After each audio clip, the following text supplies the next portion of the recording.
Hello guys, good morning.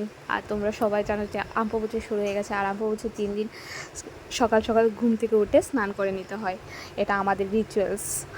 আর সেজেগুজে থাকতে হয়। তবে আরেকটা রিচুয়ালস রয়েছে যে আম্পাবুচির মধ্যে দুধ আর আম খেতে হয়। সেটা কেন খেতে হয় সেটা আমি জানি না। যদি তোমরা জানো তবে অবশ্যই কিন্তু আমাকে কমেন্ট করে জানিও।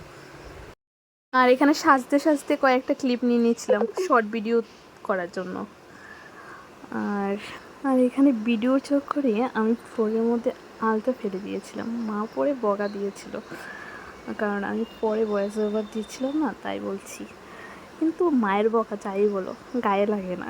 ছোটোবেলা থেকে খেতে খেতে অভ্যাস হয়ে গেছে। এখানে চা বসিয়ে চাটা খেয়ে নিলাম, আর তোমাদের সাথে একটু চার্জ করে নিই। চার্জ। আর এখানে এখানে মা ছেলে মনের কথা বলছিলাম বসে বসে। আসলে ও না আমার বুকের ওপর মাথা দিয়ে সবসময় ঘুমায়, আর আমার খুব ভালো লাগে।